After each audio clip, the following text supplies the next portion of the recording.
بسم اللہ الرحمن الرحیم۔ حضرت امیر معاویہ رضی اللہ تعالیٰ عنہ کے زمانے میں جب میدان احد میں زیر زمین نہر کھودی گئی تو حضرت عبداللہ بن عمر اور عمر و جموع کی نعش بالکل سلامت اسی طرح نکلی کہ زخم پر ہاتھ رکھا ہوا تھا۔ جب ہاتھ ہٹایا گیا تو خون بہہ نکلا اور تھوڑی دیر بعد ہاتھ وہاں جا کر چپک گیا۔ حضرت جابر بن عبداللہ رضی اللہ تعالیٰ عنہ نے فرمایا کہ جب حضرت امیر معاویہ رضی اللہ تعالیٰ عنہ نے وہ نہر کھودنے کا ارادہ فرمایا تو فرمایا کہ اپنے اپنے شہداء کو یہاں سے ہٹا لیا جائے۔ جن لوگوں نے اپنے رشتہ داروں کی قبروں کو کھود کر وہاں سے نکالا وہ سارے کے سارے ایسے تھے جیسا کہ ابھی ابھی غسل دیا گیا ہو۔ ان کے بدنوں سے پانی نچڑ رہا تھا۔ ایک شہید کے پاؤں پر غلطی سے کدال لگ گئی تو اس سے تازہ خون بہہ نکلا۔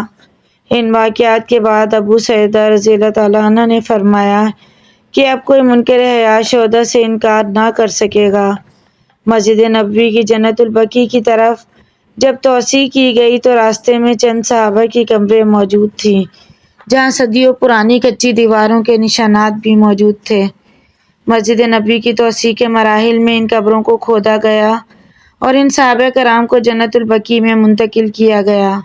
یہ حج کا زمانہ تھا جب ان اصحاب کی قبروں کو کھولا گیا اور یہ عمل رات کے وقت کیا گیا تاکہ لوگوں کو کم سے کم پتہ چلے۔ بعض لوگ جو اس سال حج پر گئے ہوئے تھے انہوں نے ان اصحاب رسول کی زیارت کی۔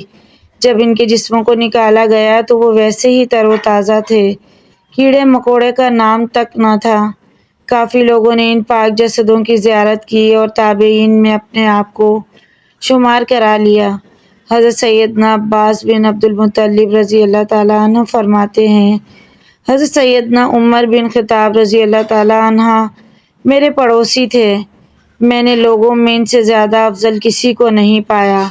ان کی راتیں عبادت میں گزرتی، دن کو روزہ رکھتے اور سارا دن لوگوں کی حاجات پوری کرنے میں گزر جاتا۔ جب حضرت سیدنا عمر بن خطاب رضی اللہ تعالیٰ عنہ کا انتقال ہو گیا تو میں نے اللہ عز و جل سے دعا کی مجھے حضرت سید عمر بن خطاب رضی اللہ تعالیٰ عنہ کی خواب میں زیارت ہو جائے۔ میری دعا قبول ہوئی اور ایک رات میں نے خواب دیکھا کہ حضرت سیدنا عمر بن خطاب رضی اللہ تعالیٰ عنہ مدینہ شریف کے بازار کی جانب جا رہے ہیں۔ میں نے سلام کیا، انہوں نے جواب دیا۔ میں نے پوچھا آپ رضی اللہ تعالیٰ عنہ کا کیا حال ہے؟ فرمایا ابھی ابھی حساب کتاب سے فارغ ہوا ہوں۔ اگر میں اپنے رب عز و جل کو رحیم و کریم نہ پاتا تو میری خلافت مجھے لے ڈوبتی۔ اس طرح حضرت سیدنا ابن عمر رضی اللہ تعالیٰ عنہ فرماتے ہیں میں نے اپنے والد گرامی حضرت سیدنا عمر بن خطاب رضی اللہ تعالیٰ عنہ کو خواب میں دیکھا تو عرض کی آپ رضی اللہ تعالیٰ عنہ کا معاملہ کیسا رہا؟ فرمانے لگے الحمدللہ عز و جل بہتر رہا۔ قریب تھا کہ میری خلافت مجھے لے ڈوبتی لیکن میں نے اپنے پروردگار عز و جل کو بہت رحیم و کریم پایا۔ پھر آپ رضی اللہ تعالیٰ عنہ نے مجھ سے پوچھا بیٹا بتاؤ تم سے جدا ہوئے مجھے کتنا عرصہ ہو گیا ہے؟ میں نے عرض کی تقریباً 12 سال ہو چکے ہیں۔ تو آپ رضی اللہ تعالیٰ عنہ نے فرمایا میں ابھی ابھی حساب و کتاب سے فارغ ہوا ہوں۔